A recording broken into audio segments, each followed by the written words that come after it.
Dans 500 ans, on regardera probablement en arrière et on se dira que Elon Musk a été la personne la plus influente du siècle dernier. Il a été capable de faire plus durant ses 46 ans que la plupart d'entre nous désirons ou espérons faire en 10 vies. Il a révolutionné l'industrie de l'aérospatiale, de l'automobile, et il est en train de révolutionner les transports et même l'énergie. Il est connu pour être extrêmement efficace dans la résolution de problèmes complexes, et ce, en un temps record. Certes, une partie de ses résultats extraordinaires est due au fait qu'il travaille extrêmement dur. The website was up during the day, and I was coding at night.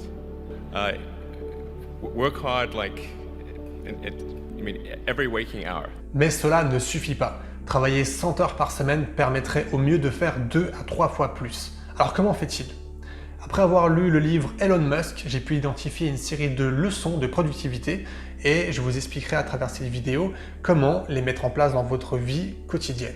Vous êtes sur la version longue de cet épisode et si vous ne voulez pas de mes commentaires et pas savoir comment mettre en pratique chacun des conseils, je vous invite à rejoindre la version courte de cet épisode en cliquant sur le lien qui apparaît ici ou en description de la vidéo. Sinon, c'est parti pour la version longue pour les plus motivés d'entre vous. Dans les dernières années, les millionnaires Internet sont devenus mal vus, comme des pestiférés. Si vous organisez une façon de produire des produits et des services qui est meilleure que ceux qui existaient avant, et si vous avez en quelque sorte la possession de l'entreprise, alors ça vous donnera le droit d'allouer plus de capital. Yeah, the goal of Tesla has always been to have a sort of a three-step process where version 1 was an expensive car and low volume, version 2 is sort of medium price and medium volume, and then version 3 would be low price, high volume. Je passe la moitié de mon temps sur SpaceX et l'autre moitié sur Tesla. Pour être plus précis, le lundi c'est SpaceX, ensuite mardi et mercredi chez Tesla. Jeudi et la moitié de vendredi c'est SpaceX et ce qu'il reste du vendredi c'est design de Tesla, ce qui est adjacent à SpaceX. Et le week-end je suis toujours avec mes enfants. Je pense que je dirais que ce n'est pas quelque chose que je recommande ou que je pourrais prédire. Mais c'est plutôt... est-ce que c'est quelque chose que j'aimerais qu'il arrive? Ou encore, est-ce que c'est probablement la meilleure des alternatives possibles? Stop, je vous coupe. Analysons rapidement ce qu'on vient de voir dans ces 3 premiers conseils. Retenez ceci. Planning is everything and plans are nothing. Ce qui veut dire que la planification c'est la vie, tandis que les plans ne sont rien. Pourquoi? Eh bien parce que les plans seront voués à changer et la planification que vous ferez vous permettra de garder le cap quels que soient les imprévus ou les changements de plan que vous pourrez avoir. Elon Musk, lui, se fixe des objectifs extensibles. Il a dit un jour, une vie sans objectif est une vie fade et je le comprends. Alors qu'est-ce que c'est un objectif extensible? Eh bien, c'est le next step, c'est le niveau supérieur de la définition d'objectifs et de la planification. Elon mélange plusieurs techniques d'organisation. Il se fixe des objectifs extrêmement ambitieux et très élevés, et également des dates butoirs très courtes dans le temps et très serrées. Dans le livre, il explique qu'il est à 120% des capacités de ses entreprises, c'est-à-dire qu'il estime pouvoir faire du travail comme si tous ses ouvriers travaillaient un jour de plus par semaine. Parfois, il estime même être à 200% de ses capacités, notamment lors de ses débuts dans l'aérospatiale où il était complètement à côté de la plaque. Alors ok, le Roadster qui était initialement prévu en 2006 n'est sorti qu'en 2008, mais au vu des efforts qu'ont fait ces équipes, on peut imaginer que ce véhicule est sorti plus rapidement que s'il avait été fait dans une entreprise sans forcément soumettre cette pression positive.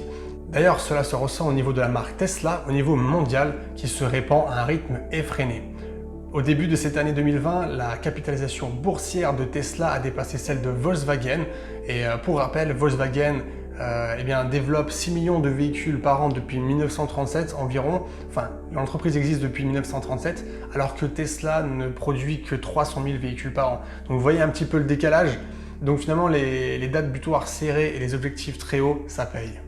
Fonctionner avec des objectifs extensibles a deux avantages. Le premier, c'est que comme l'objectif est relativement ambitieux et très haut, on a tendance à donner le meilleur de nous-mêmes. Le deuxième, comme on sait qu'on a visé assez haut, on peut réviser l'objectif à la baisse et ne pas se décourager dans ce cas. Prenons l'exemple du sport. Si par exemple vous décidez de faire 10 pompes et que cela est dur pour vous, si vous vous fixez 10 pompes, vous allez peut-être réussir à le faire, peut-être pas. Si au contraire, on imagine que vous avez un coach qui va vous dire et vous demander de faire 20 pompes, peut-être que vous arriverez à en faire 15, ce qui est déjà mieux que 10. Dans un premier temps, je vous conseille quand même de vous fixer des objectifs qui sont réalisables et pas trop ambitieux, car cela vous permettra de prendre confiance en vous et vous pourrez par la suite commencer à vous challenger et augmenter petit à petit le niveau d'objectif que vous voulez réaliser. Restez jusqu'à la fin de cette vidéo, je vous montrerai à la fin un exercice pour cela. En 4 étapes. La première, c'est qu'il faut se fixer des objectifs. Qu'est-ce que vous désirez avoir, faire ou être d'ici un an? Quelle est cette chose que vous avez toujours eu peur de faire qui vous rendrait fier à la fin de votre vie? Quel est votre principal challenge que vous voulez surmonter cette année? La deuxième étape consiste à identifier une stratégie, un plan d'action. Divisez votre objectif principal en 4 ou 5 grandes étapes ou sous-objectifs. Et quels sont les indicateurs clés qui vous permettent de mesurer votre avancement? Enfin, dans la troisième étape, c'est l'étape de la planification. Quelle est la grande étape que vous avez identifiée qui doit être faite en premier? Planifiez à la semaine et rappelez-vous ceci, tout a tendance à prendre plus de temps que prévu. Enfin, la quatrième étape, comme ça, c'est le passage à l'action, passer à l'action. Et une chose qui marche très bien pour moi, c'est que je travaille toutes les semaines comme si je partais en vacances la semaine d'après. Et ça me permet d'être à fond focus toutes les semaines. Ça marche vraiment très très bien. Essayez et dites-moi ce que vous en pensez. Allez, on passe au prochain conseil. La productivité est déconcertante. C'est fou comme vous faites tellement de choses. Je pense que je suis très productif, mais malgré ça, on peut encore plus éviter de perdre du temps et allouer du temps pour construire une maison, même si c'est une maison réellement chouette. Ce n'est quand même pas une bonne utilisation du temps comparé à développer des fusées qui vont sur Mars et résoudre les problèmes de l'énergie durable. Est-ce que ça fait vraiment sens pour moi de passer du temps à dessiner ma maison? Je sais pas vraiment. Tout dans les moindres détails, sur une île, etc. Ou est-ce que je devrais allouer mon temps pour aller sur Mars? Qu'est-ce qui est le plus important, Mars ou ma maison? Ok. Mon emploi du temps est principalement divisé en deux entre SpaceX et Tesla. Bien sûr, j'essaye de passer au moins chaque semaine du temps sur OpenIA. Je passe principalement une moitié de journée sur OpenIA chaque semaine. Et qu'est-ce que vous faites quand vous êtes chez Tesla? À quoi ressemble votre emploi du temps là-bas? Oui, c'est une bonne question parce que la plupart des gens pensent que je passe beaucoup de temps avec les médias ou à faire des trucs de business. Presque tout mon temps, 80%, est dépensé sur du design et de l'ingénierie. Un sujet qui revient très souvent en productivité et qui est central, c'est la gestion du temps. Alors comment faire et par où commencer? Car on semble tous manquer de temps et on a tous que 24 heures dans une journée. C'est assez simple. Imaginez-vous le temps que vous gagneriez par jour si, à partir de maintenant, vous vous focalisez uniquement sur ce qui est important pour l'atteinte de vos objectifs et que vous dites non au reste. C'est un peu le cas d'Elon, qui est tellement connecté à son objectif, qui est de coloniser Mars, et c'est même plus qu'un objectif, c'est une mission de vie. Et pour cela, Elon est prêt à dire non à construire sa propre maison de rêve. Savez-vous comment vous dépensez votre temps? Savez-vous quelles sont les choses qui vous prennent le plus de temps? N'imaginez même pas à quel point on passe du temps tous les jours pour faire des choses qui ne sont pas importantes pour nous. Et la meilleure façon pour cela, c'est de mesurer comment vous dépensez votre temps. Ça fait toujours un électrochoc lorsque je demande à mes clients de noter exactement le temps que prennent chaque chose qu'ils font, car ils réalisent qu'ils passent non seulement du temps sur des choses qui ne sont pas importantes, mais en plus de ça que toutes les choses prennent beaucoup plus de temps que prévu. J'ai commencé à mesurer mon temps il y a quelques années et je n'ai jamais arrêté. Et d'ailleurs, c'est ce que fait Elon Musk. Il est même décrit dans le livre comme ne se laissant jamais au simple bavardage avec ses amis. On voit qu'il est vraiment focus sur son planning. Une étude a démontré qu'une personne normale, c'est-à-dire pas forcément hyperactif, a de quoi s'occuper pendant 3 mois avant de commencer à s'ennuyer. c'est-à-dire acheter une nouvelle voiture, organiser un voyage, créer une association, etc. Et finalement, j'ai beaucoup de clients qui me disent souvent vouloir faire plein de choses, avoir une vie équilibrée et en même temps gagner des millions. Donc c'est un petit peu comme vouloir le beurre et l'argent du beurre. Et souvent je leur réponds, voilà, que vas-tu faire exactement? Quel est ton plan? Que vas-tu faire aujourd'hui? Pendant combien de temps? Quelles sont les concessions que tu es prêt à faire pour atteindre ton objectif coûte que coûte? Et un jour, j'ai demandé à un de mes clients de mesurer finalement combien de temps lui prenait toutes ces choses qu'il désirait faire. Et surtout, quelle est justement la valeur sur le plan accomplissement personnel que ces choses lui rapportaient. Eh bien, il l'ignorait. Et suite à toutes ces questions, il a commencé à se rendre compte qu'il devait tout simplement prioriser les choses qui sont le plus importantes pour lui, et c'est comme ça qu'il arrivera à réellement avancer. Mon client a fini par élaguer ses intentions en fonction de son temps réellement disponible, et son objectif a fini par se préciser, par se dessiner. Et maintenant, il a pu se focaliser uniquement sur l'essentiel et a obtenu enfin d'énormes résultats. Il est maintenant beaucoup plus heureux et puis il a beaucoup d'enfants. Et pour Elon Musk, c'est exactement la même chose. Il a plusieurs multinationales, donc il pourrait vraiment se disperser. Et pourtant, malgré cela, il arrive à passer plus de 4 semaines de vacances par an avec ses 5 enfants, et c'est ce que nous allons voir. En attendant, voici les 4 étapes à faire pour bien gérer votre temps. La première, c'est de identifier vos objectifs réels, précis et leurs priorités. La deuxième étape, c'est de mesurer comment vous dépensez votre temps. Troisième étape, identifier quelles sont les choses qui vous font perdre du temps et arrêter ces actions-là. Quatrième étape, allouer le nouveau temps disponible pour faire des choses qui sont réellement importantes pour vous. The website was up during the day, and I was coding at night. Work hard, like, every waking hour. Pour cela, il dit travailler 100 heures semaine. Rendez-vous compte, 100 heures semaine. Combien d'heures travaillez-vous par semaine? 40? 50? À partir de 50, on dit qu'on est des bosseurs. Mais là, c'est quand même 3 fois plus que la plupart d'entre nous. Quelle avance Elon prend sur nous chaque semaine? Alors pourquoi il travaille tellement? Eh bien parce que Elon fait partie de ces entrepreneurs d'exception qui sont tellement reliés à leur vision qu'ils savent tous les jours si elles ont pris du retard ou non. Et Elon sait que ses objectifs finaux, qui sont de coloniser Mars, sont tellement ambitieux qu'il va devoir travailler dur chaque jour pour le voir de son vivant. Elon a dit un jour à ses employés « Je veux que tu travailles tellement dur tous les jours que quand tu rentres chez toi, tu aies mal à la tête avant d'aller te coucher. » C'est un bourreau envers ses employés, mais il l'est envers lui-même également. Et c'est sûrement pour ça que son attitude envers ses employés passe mieux aux yeux du monde que Jeff Bezos, qui est réputé également pour être très difficile avec ses employés, mais qui n'a pas la même attitude pour autant. Dans un autre passage du livre, le narrateur explique qu'Elon a une grande faculté à se concentrer, surtout sous une grosse pression et quand tout va mal. Cela explique notamment sûrement pourquoi est-ce qu'il a un tel engouement pour tous ces objectifs hyper tendus et ces deadlines très serrés. Alors je ne vais volontairement pas discuter et parler de la concentration dans cette vidéo parce que j'ai pas envie que ça se transforme en un film de 1h30, mais restez connectés car j'en parlerai dans d'autres vidéos. Si vous pensez que la technologie s'améliore par elle-même, en fait, ce n'est pas le cas. Elle ne s'améliore que si des personnes intelligentes travaillent énormément pour l'améliorer. C'est comme ça que n'importe quelle technologie s'améliore effectivement. En fait, par elle-même, la technologie, si vous ne travaillez pas dessus, va décliner. Vous pouvez regarder dans l'histoire des civilisations et vous dire l'Égypte ont érigé, c'est incroyable, pyramides, et on a oublié comment construire ces pyramides. Les hiéroglyphes de Rome, si vous regardez comment ils ont construit, c'est incroyable. Toutes ces routes, ils ont fini par tout oublier comment faire ces choses. Je pense que c'est aussi un conseil et je pense que c'est très important de rechercher activement, écouter très attentivement les retours négatifs. Et c'est quelque chose que les gens ont tendance à éviter parce que ça fait mal.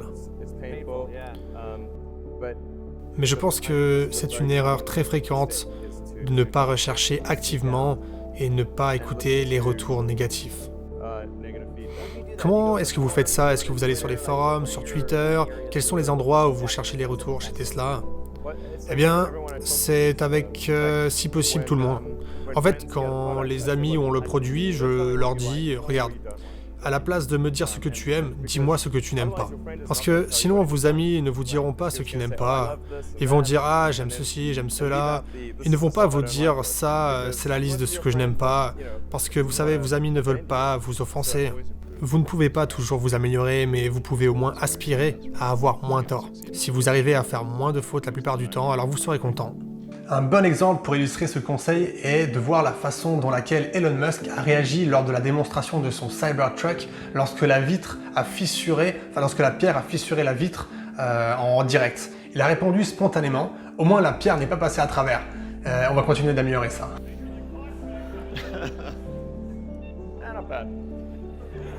Room for improvement.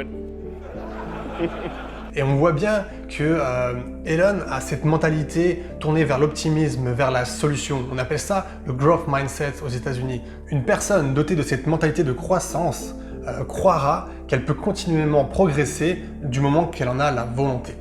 Si par exemple elle rate quelque chose, elle va apprendre de ses erreurs et recommencer jusqu'au succès. La seule limite est celle de votre volonté, car tout est possible.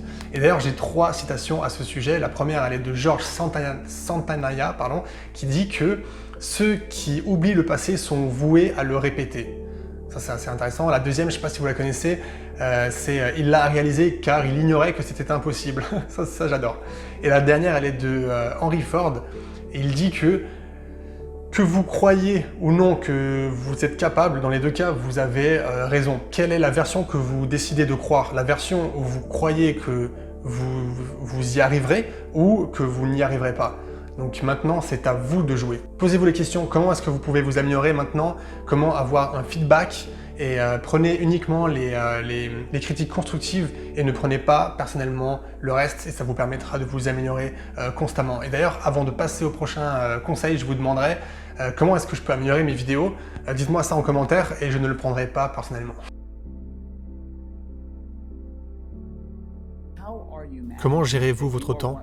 Avez-vous des conseils? Comment gérez-vous votre journée quand vous dirigez 2 business vraiment intenses et réels, et spécialement avec SpaceX où les enjeux sont extrêmement élevés? Donnez-nous vos conseils que nous puissions tout savoir et quoi faire. J'aimerais avoir de bons conseils, mais j'écris beaucoup d'emails. Dès que possible, j'essaie de communiquer de façon asynchrone avec les emails. Je suis vraiment bon avec les emails. J'ai des compétences. J'imagine qu'Elon Musk a beaucoup plus de compétences encore. Qu'est-ce que cela veut dire quand vous êtes occupé à faire des choses? Est-ce que c'est... vous traversez une session d'écriture de mails intenses ou... Je m'occupe de mes emails dès que j'ai un petit peu de temps. J'ai beaucoup de réunions pendant la journée, du coup, je dois pousser pour les écrire la nuit. Je pense que d'une certaine manière, les possessions vous alourdissent. Elles peuvent même être un facteur d'attaque.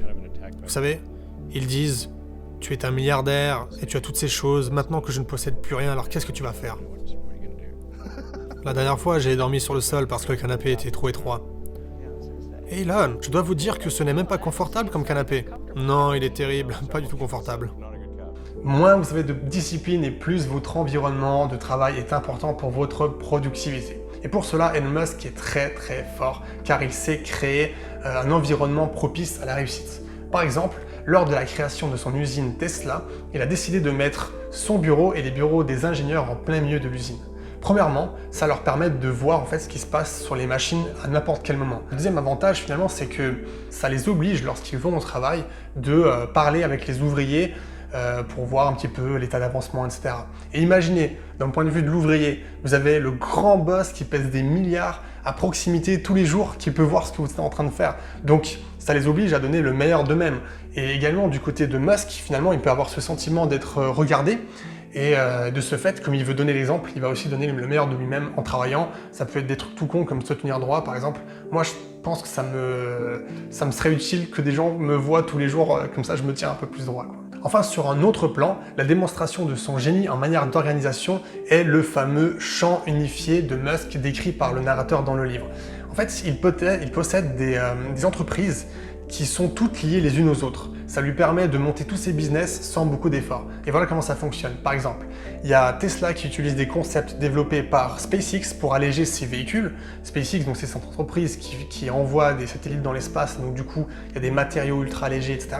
Tesla, à son tour, vend des batteries électriques à SolarCity, et SolarCity en fait, va stocker l'énergie avec ces batteries-là, et en même temps, SolarCity va créer l'électricité qui est directement réutilisée par les consommateurs des Tesla. Donc on voit que ça fait un cercle vertueux dans toutes ces entreprises. Avant de créer un véritable empire comme Elon Musk, posez-vous cette question simple. Qu'est-ce que je peux mettre en place dans mon environnement pour gagner en productivité ?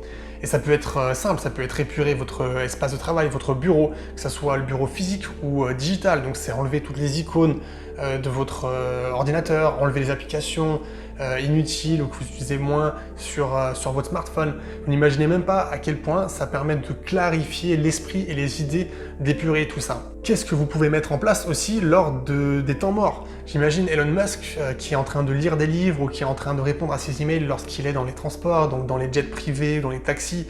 Saviez-vous qu'il y a même des personnalités de la musique, du monde de la musique, qui continuent de produire leur musique dans l'avion ou dans le train? Donc vous, à votre niveau, que pouvez-vous faire? Est-ce que c'est par exemple dans les files d'attente? Payer une facture? Est-ce que c'est appeler cette personne que vous deviez appeler? N'attendez plus d'avoir 1 heure devant vous pour faire les choses, faites-les directement. Et on peut pousser ça beaucoup plus loin, mais ce sera le sujet d'autres vidéos. Je connais beaucoup de personnes qui aiment la weed et c'est cool, mais je ne pense pas que ça soit très bien pour la productivité. Ah oui, j'imagine pour une personne comme vous, ça serait plutôt un café, n'est-ce pas? Ou du thé? Non, je veux dire quelque chose que vous aimeriez plus, dans le sens, est-ce que cela aurait été plus bénéfique pour vous? C'est juste que j'aime que les choses soient faites. J'aime être utile.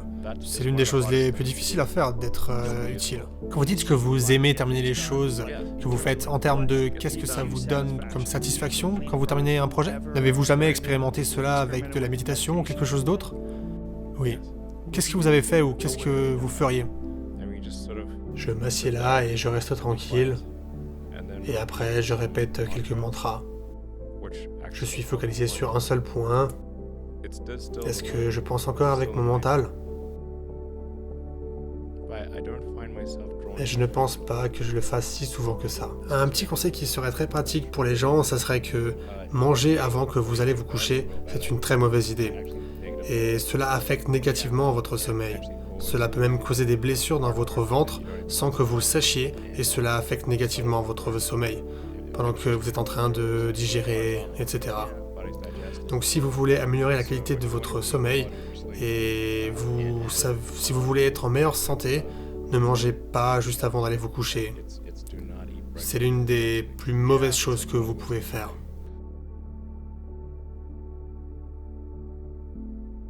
C'est vraiment le genre de choses où votre productivité s'améliore, je sais pas, peut-être par un facteur de 10.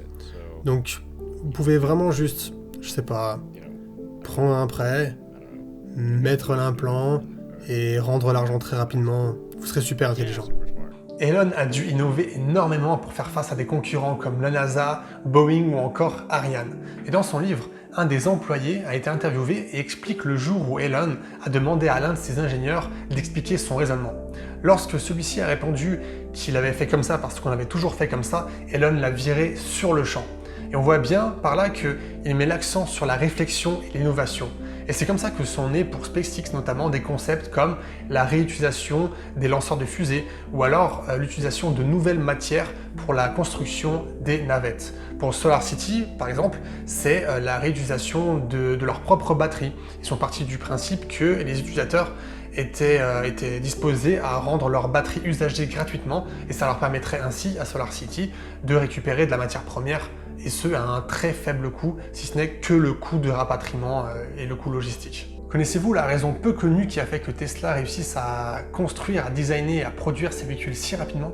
Eh bien, Elon Musk a fait appel dès le début à des entreprises et à des prestataires externes pour la fabrication d'éléments comme les essuie-glaces par exemple. Et en effet, des entreprises comme Audi ou BMW aujourd'hui travaillent avec beaucoup de ces prestataires externes et ces entreprises ont un savoir-faire, une ancienneté et une qualité hors pair. Et donc ça a permis à Tesla finalement d'aller très vite, d'économiser du temps et de se focaliser sur son cœur de métier qui n'est autre que la transmission du moteur électrique aux roues. On peut pousser le concept encore un peu plus loin et imaginer la délégation dans des domaines insoupçonnés.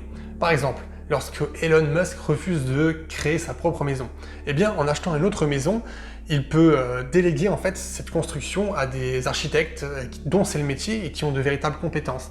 Et ça se trouve, il peut même être surpris par leurs idées et sa maison qu'il va acheter peut-être même meilleure que la maison de ses rêves. Pour savoir quoi déléguer, posez-vous cette question tous les jours et c'est très important. Quelles ont été les actions que vous avez faites aujourd'hui? Est-ce qu'elles vous ont plu? Sinon, est-ce que vous pouvez les déléguer? Sinon, est-ce qu'elles peuvent être automatisées?